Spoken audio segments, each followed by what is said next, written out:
On October 27, 1992, the youth of Chicago were preparing for the upcoming Halloween. 12-year-old Sarah attended a meeting of the Scout Club she was a member of. Young people organized a collection of suites in a local nursing home. Scouts did this every year, so it was no surprise to see children dressed up as various characters before the last day of October, because that's when Halloween falls. Sarah dressed up as a gymnast. In the future, she intended to join the school's track and field team, and she enjoyed gymnastics very much. The party ended around 20. Sarah was waiting for her mother because she was supposed to pick her up.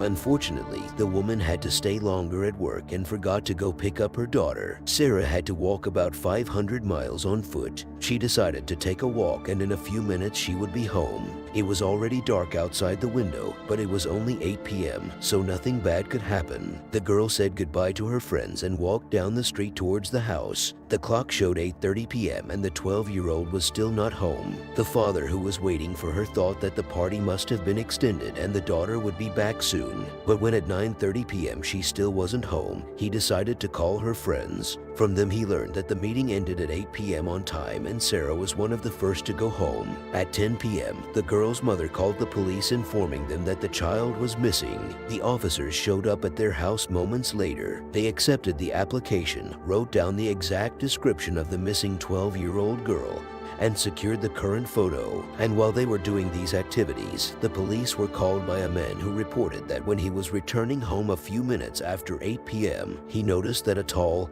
and very thin man had abducted a child from the street. He tossed the girl into a red sports car and drove off. The man explained that he had to go home first to call the police because he did not have a mobile phone with him. Everything indicated that Sarah was kidnapped. The police started searching. Police patrols cut off all exit roads from the city. Every car that left the town was inspected. Police patrols penetrated every nook and cranny of the city. Everyone who walked the streets of the city was detained and identified, but no result. It's been too long since the kidnapping. The culprit may already be very far away, but the investigators did not lose hope. Although they knew perfectly well that the first 24 hours are decisive in such cases, 100 officers actively participated in the search. Nearly 300 city residents got involved in this. The police did not know what the motive for the kidnapping was. The family wasn't rich, so it wasn't thought anyone would make a ransom call. The next hours of investigation yielded no results. On October 29, 1992, 2 days after the kidnapping, a man called the police saying that he had noticed something lying under the bridge while walking on the bridge. The police went to the place. They knew perfectly well that this is a hunting ground,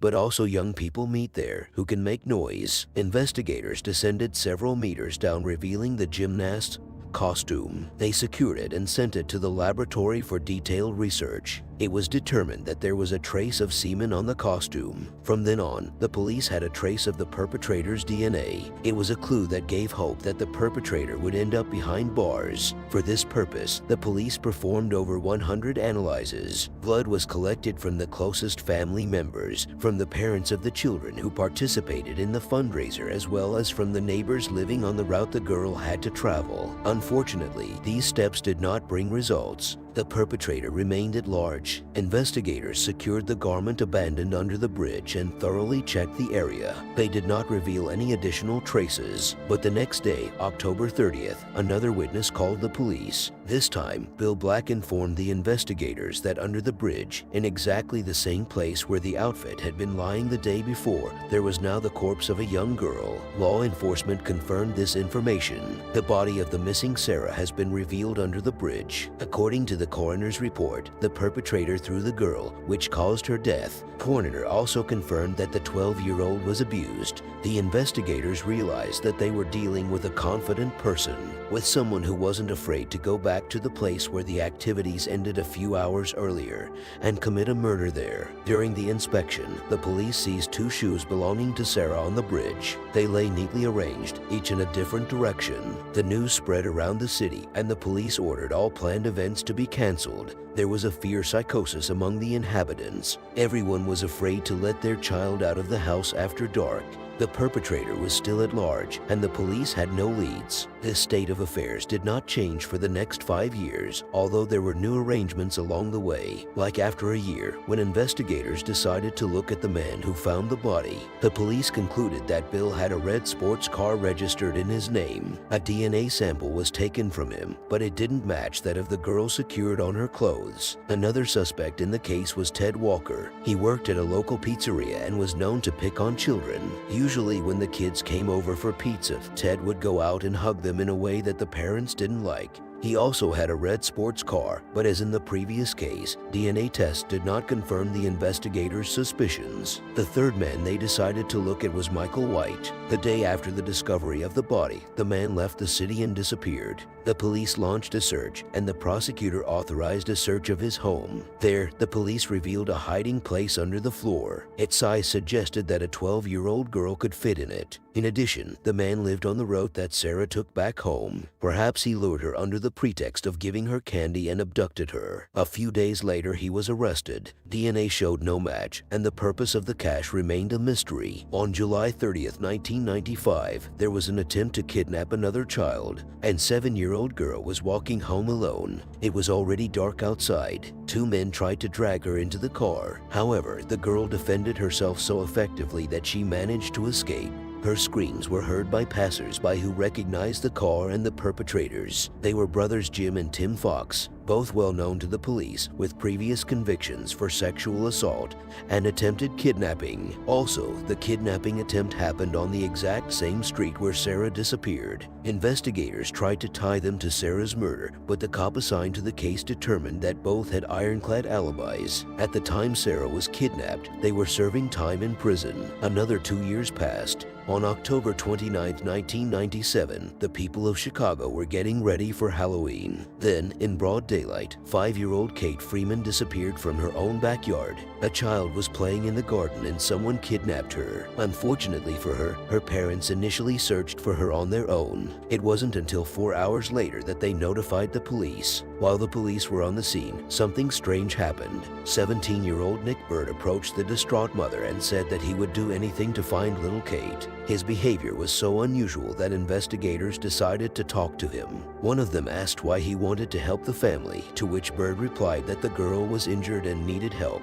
Moments later, he pointed to the fresh grave where Kate was. The man was arrested but not linked to the 1992 kidnapping and murder. He was too young at the time to commit such a crime. The Sarah murder investigation remained unsolved. The case stalled and the main investigator retired. However, the matter did not let him rest. He couldn't forgive himself for not solving the case that haunts him at night, so he decided to conduct his own investigation. He reassembled the case files and began to analyze them. Perhaps the fact that so many policemen were handling cases was overlooked, and he quickly found what he was looking for. It turned out that in the coroner's report there is a record that the child's face was marked with the impression of the sole of a shoe, but in other documents there was not even a word about it. Another important clue was that the child had been held somewhere for several days, but showed no signs of restraint. This suggested that there could have been more than one perpetrator, so there was no need to restrain the girl or tie her down. Investigators over the years have been examining DNA samples that did not match any of the suspects, and perhaps one of them was one of the perpetrators who left no DNA trace. Further findings opened the eyes to a number of negligence of inexperienced policemen who were commissioned to perform certain activities. Someone determined, but did not inform the investigator, that the fire brigade extinguished the red sports car several days after the hijacking. The car was completely burned. The owner of this car was Ted Walker. His DNA didn't match the trace from the scene, but he may have been one of the culprits. He was accosting children, he matched the description,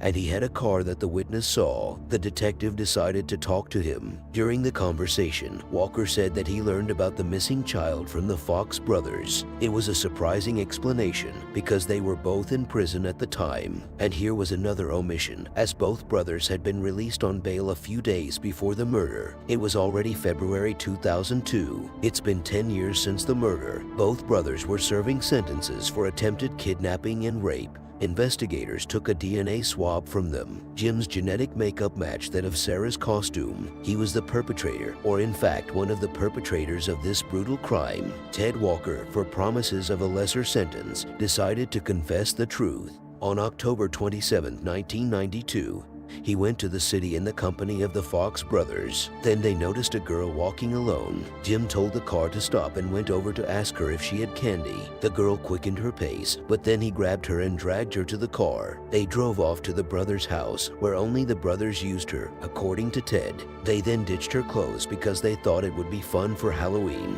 When they got bored, they decided to throw Sarah off the bridge. They thought it was just fun. The court had no mercy for the perpetrators. The Fox brothers were sentenced to life imprisonment without parole. Ted Walker was sentenced to 40 years in prison for helping with the investigation, of which he had to serve 20 years. For 10 years, the Sarah family waited for justice. This one could have come much sooner, but someone was neglecting their duties. The perpetrators would have been serving their sentences for murder long ago, and no more people they had hurt would have suffered. Thank you for listening. Stay tuned and safe.